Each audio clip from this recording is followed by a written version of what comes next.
whew, I think it's hitting me right now. Like I'm getting this right now as I'm speaking to you. I think about the Israelites, right? I think about Eve.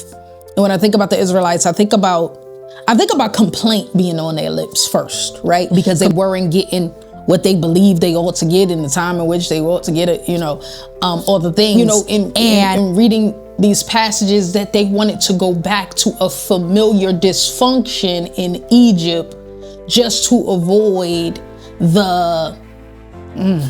they wanted to go back to a familiar dysfunction in Egypt just to avoid the unfamiliar, uncomfortable place God was taking them into.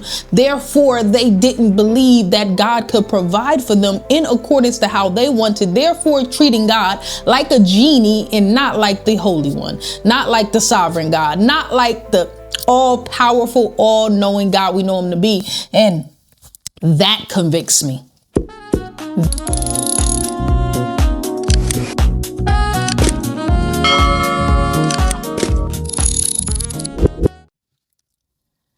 Welcome back to another episode of Eat, Don't Compete, and I am your girl, Jazmine DeWees.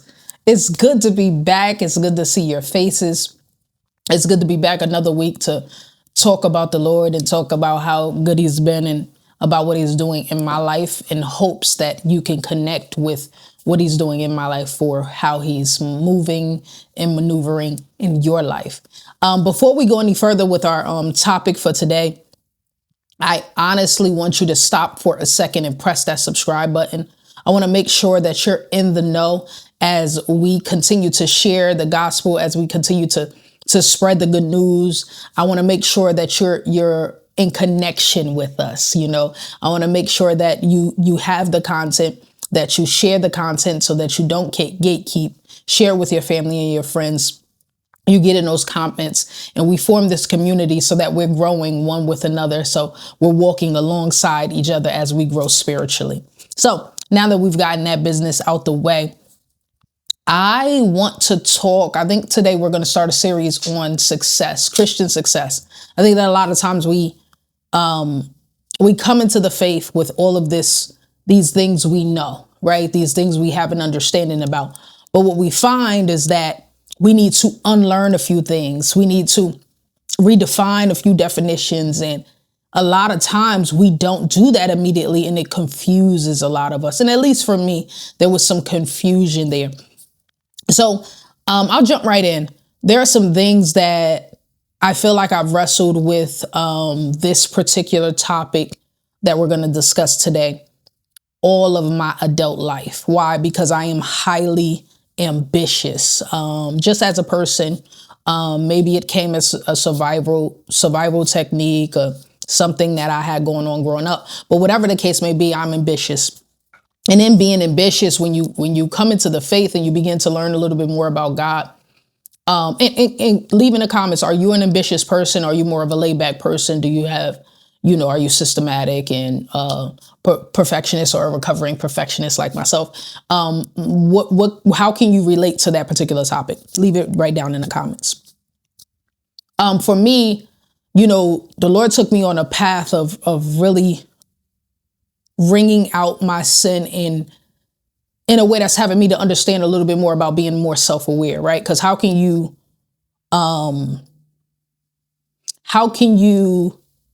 are we aware of everyone else except for ourselves, right? And how can, based on the culture we live in, the society we live in, we run away from being self-aware. We run because it sounds a little bit too much like self-help, and as if it's a bad thing to be self-aware. But I think that you can't even really get to really, as you really get to know God, you get to know yourself, you get to know the good things, you get to know the bad things, and a whole lot of the bad things, way more than the good things.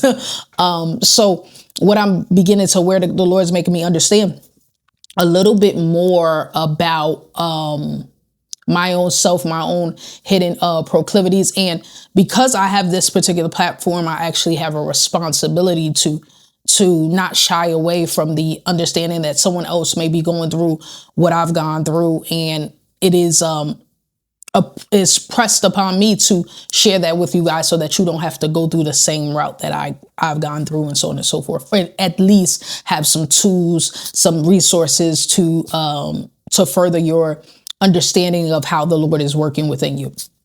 So in that, I've talked to you guys about selfish ambition and how the Lord began to unfold some of those things to me about me.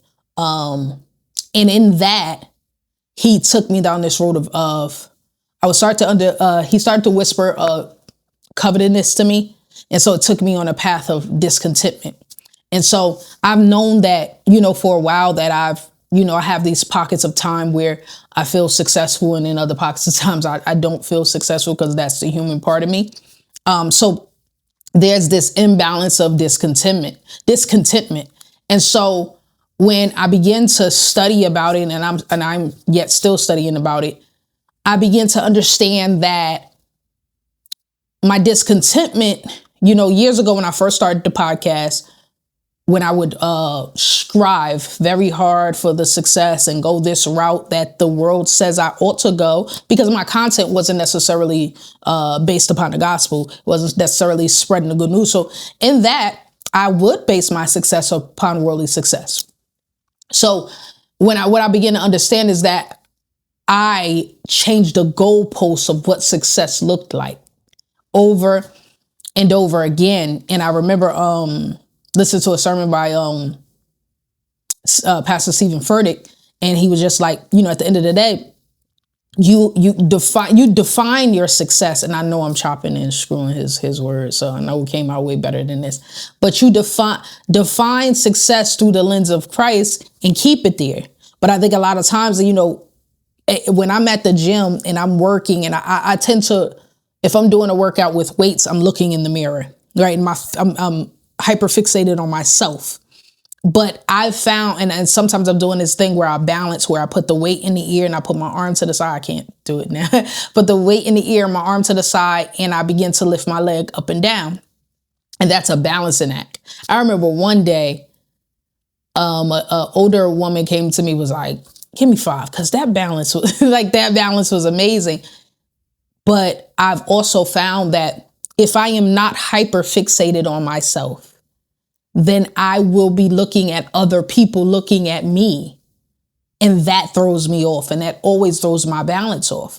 So why do I say that? I use that as a definition, as an example about how we can become discontent if we take our eyes off of what is we're supposed to be hyper fixated on, what we're supposed to be focused on, what we're supposed to be leaning into. And so I did that a lot with the podcast. And so now I often do these polls, whether it's amongst friends, whether it's in conversation, but I'm always assessing something. So I come to this understanding about discontentment. I'm like, so what is that? So if that's discontentment, how do you not be discontent? And in being content, I've read the scripture that Paul mentions. I'll leave it below. But I read the scripture that Paul mentions, and Paul mentions that he had to learn to be content.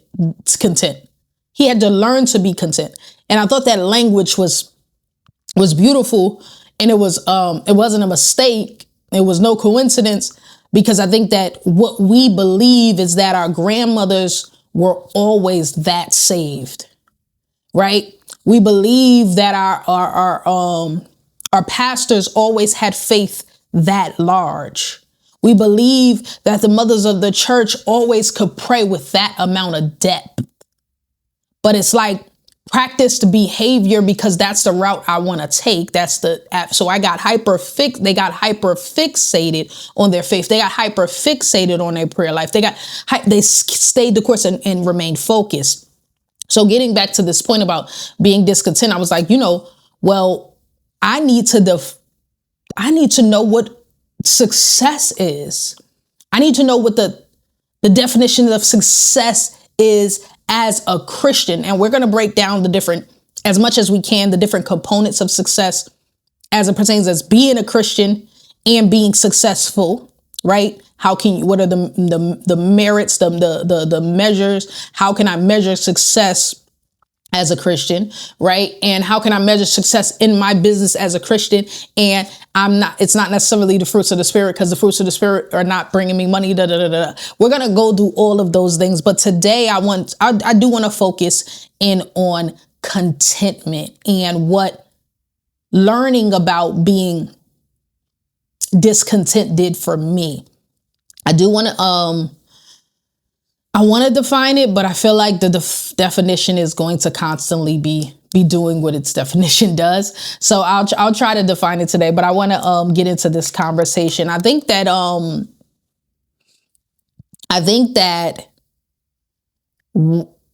what I believed about contentment revealed what I believed about God. I'm going to say that again. I believe that what I believed about contentment actually revealed what I believed about God. Because if I believe that God is a sovereign God, right, then how can I believe that whatever it is he give me is not enough, and he is not enough? That's a confusion, paradox, if you will. But if I believe that he's a sovereign God, then I also have to be content in whatever it is that he gives me to get done. But it revealed that I don't believe he's actually as sovereign as I might say he is, because the wrestle is with how I feel and in believing how I feel. That's good. So it's important that we don't so we're going to have these feelings, these adverse feelings, so whatever, because as Paul said, we had to learn, right? You are still learning to be content. So you have to choose that perspective early on. And in that, you have to train yourself, because the reality of it is you might be lifting 25 pounds in January, right? But by December, because you trained your muscles to get used to the 25, you might go to 50, you might go to 40, you might go to 70, but whatever it is, it's based upon your training, your consistency, your persistence, So with discontentment being defined, as this deep dissatisfaction with God's providence, because God's providence being his sovereignty, his ability, his power to do and provide for you. I think it's hitting me right now. Like I'm getting this right now as I'm speaking to you. It's help. So when I think about discontentment as this biblical definition of discontentment specifically, I think about the Israelites, right? I think about Eve. And when I think about the Israelites, I think about complaint being on their lips first, right? Complaint being on their lips because they weren't getting what they believed they ought to get in the time in which they ought to get it, all the things. And I remember, in reading these passages, that they wanted to go back to a familiar dysfunction in Egypt just to avoid They wanted to go back to a familiar dysfunction in Egypt just to avoid the unfamiliar, uncomfortable place God was taking them into. Therefore, they didn't believe that God could provide for them in accordance to how they wanted, therefore treating God like a genie and not like the Holy One, not like the sovereign God, not like the all-powerful, all-knowing God we know him to be. And that convicts me. That has me sitting here like, are you an Israelite? Like, are you an Israelite when God is providing manna from heaven. But because your definition is so far-fetched for what you believe success ought to be, how are you going to come into a job and then define how success is viewed within said job? You're coming to the job of being a Christian, and yet you want to define success how you want to define success, and if success is not defined like that, then you begin to rumble and you begin to complain, and the manna from heaven is no longer good enough for you. Ooh, my God. This commentary, it says that we need to learn. We need to learn to tune out the expensive enticements and concentrate instead on the truly good life, living in a relationship with God and doing his works. And as I studied on discontentment, and I studied about being content as it pertains to defining success in the Lord, I was fascinated by this overwhelming. When I first came into the faith, like for real, right?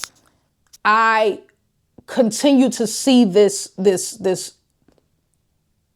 perspective, right? This viewpoint, this mindset over and over by different believers.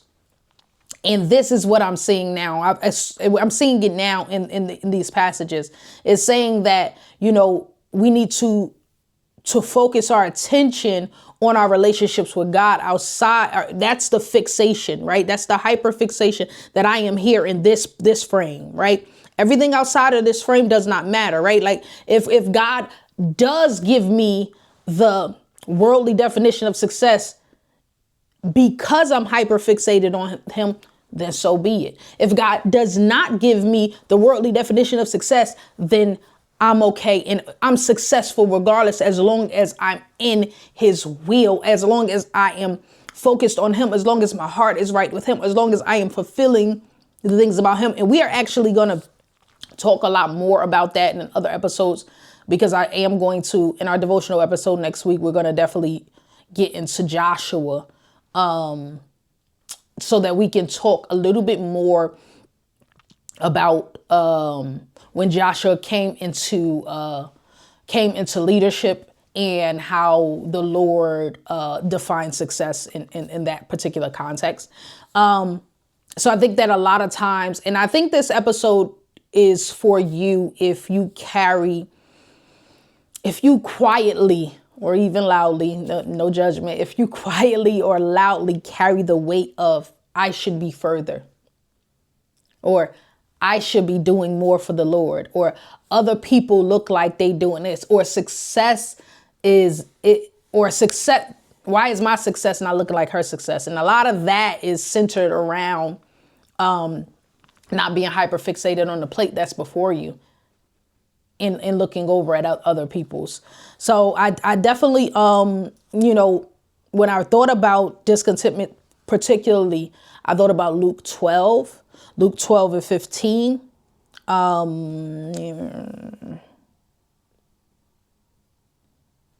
And it's so much in that passage. I'm not even going to break it down, but I know that there's a component within that passage that talks about be on guard for covetousness. And that's another, I guess you could say, big word, if you will. I think that Jesus in this, because this is Jesus speaking at this point. I think that Jesus ties discontentment with misplaced value system. And I want to sit there for a second. Tying discontentment with misplaced value system. As I think about the discontentment that I've had and how discontentment will flare up like an eczema flare up or other flare ups that people have these different disorders and things of that nature. What I've found is that if there's a misplaced value system, that is the root to why discontentment happens, or why it continues to happen. Because I'm not going to place discontentment as a chronic situation for me, something that's going to be so ongoing. It might have taken me a long time to get up out of this place, but I'm not taking full ownership of it. I'm going to, I believe that the Lord can deliver me from it. And it's my hope that by the end of this episode that you believe that the Lord can deliver you from it. But misplaced value system, like because I think that a lot of the sin that the Lord is bringing out, there's roots to it, right? Like there's a foundational why in everything that we do. There's a foundational why in all the behaviors that we have. There's a foundational why as to when you came to the faith in the first place. There's a foundational why as to how you move and shake throughout your life. So when they say this misplaced value system, it's revealing that I've placed my value outside of God. That, a lot of times we say, Lord, you're all in all. Lord, you're the best. And Lord, you're Jehovah Jireh. And Lord, you're my provider. And Lord, I believe you. And Lord, I trust you. And Lord, I'm faithful to you. And all the while, our lives are not a reflection of those words. And I want my life to be a reflection of those words. So I definitely think it's a challenge for me to share this with you because it's a little bit more vulnerable. But I think that that's a confused theological understanding of what and who God is, what God can do, and me misplacing my values in areas that would never fulfill me in the first place. So as I think about this, I think a lot about, us saying these different things that sound churchy, right?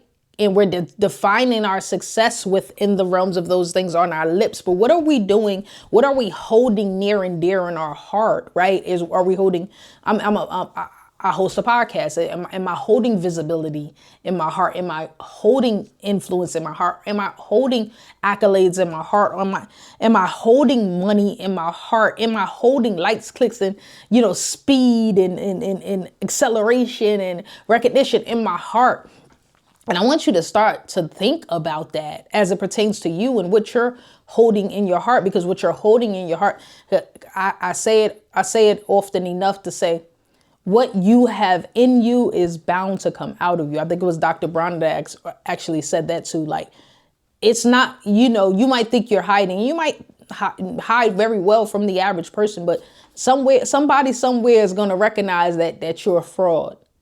And even if it's God who recognizes enough to expose it to you privately so that you can scream it out to the rooftops publicly and then turn around and be changed permanently. Yeah, so I think that's the current transition.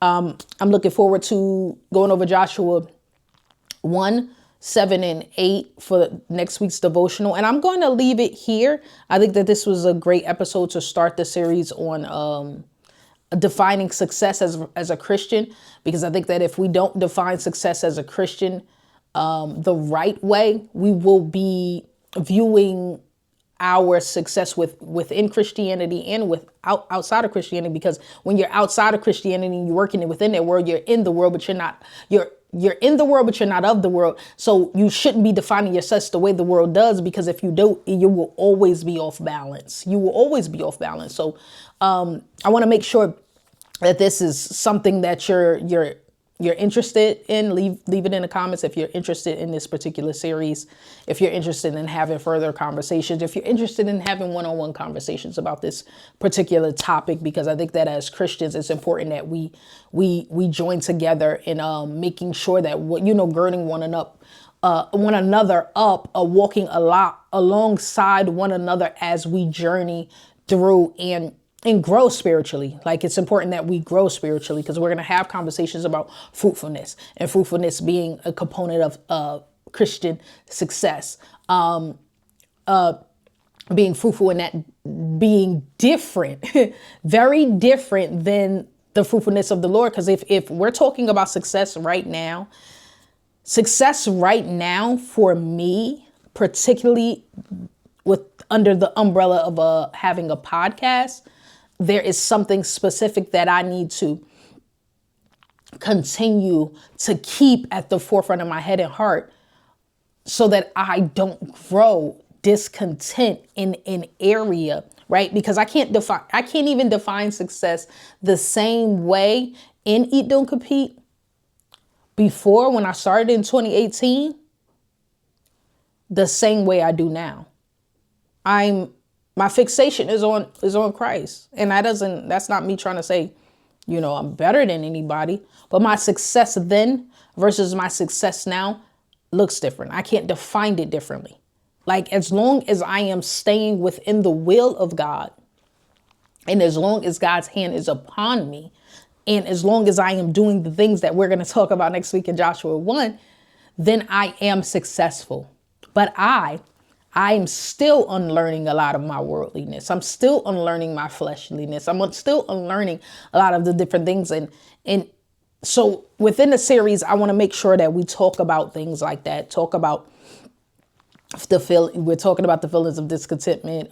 Just as a Christian, we're going to talk about defining the success a little bit more deeply. But I wanted to give the foundation of discontentment, and because there might be a reason why you need to define success. You might not deal with discontentment like me, but when you do, I want to make sure that we've covered some of that. I want to talk about defining success. I want to talk about success and fruitfulness of visibility, obedience, the cost, measuring, and probably more eternity, measuring tools and metrics of success as a Christian. Like, you got to understand that, we're not talking about striving. We're not talking about hustling. We're not talking about doing more. We're talking about stewardship. And so I appreciate you guys popping in today and sharing in this topic with me. I'll be sure to, within this series, I want to share new music that I'm listening to. I'll share that in the show notes. Supplemental material that's keeping me on the boat and not waving and going with the wind. But I do want to, just simply leave you with this. I think that a lot of times, don't allow the enemy to trick you out of thinking that anything that you want, that you are dealing with, that you cannot bring to God. That he's know your beginning from your end. So the reality of it is not bringing it to God is the problem, and that's the place that the enemy wants to keep you in. So don't work with him. Don't work with him. Whatever you have, whether it's discontentment or anything else, whether it's selfish ambition, that you need to go underneath and, all right, I'm define success. And maybe after I define success, the Lord's going to peel back another layer, because this is like, therapy, if you will, Christian therapy, if you will, to help me peel back the layers of forming a character that allows me to sustain success. There's a lot of SUs. SUs hate to see me coming. But yeah, I think that the Lord has me in a place of peeling back layers to make the next level sustainable. And I don't think that we think enough about that, because we see the overnight successes, or the people we believe to be overnight successes, or we see the 15 minutes of fame, but it's not help to make me sustainable in the faith, right? And in the work that you have me to do, Lord. Let that be our prayer. So I hope that this has blessed you. I hope it has helped you to realize that you are not alone in your walk, in your way of thinking, in your ability to grow in Christ. I hope it gave you hope. I hope it gave you, it's inspired you to want to read these passages of scripture and open up these pages, and the Lord meets you right there, and his manifest presence is present with you. I pray for that for you. I believe it can be done. Do you? So before we end, I just want to make sure you subscribe to the channel. The channel is growing. I am excited and prayerful about what happens next in in hopes that we can steward what we have right now in our hand as best as we can and to the will of God. And make sure you send this to your friends. Leave a comment. Would love to form a conversation with you. And yeah, I hope to see you soon. This has been another episode of Eat, Don't Compete, and I am your girl, Jazmine DeWees. Peace.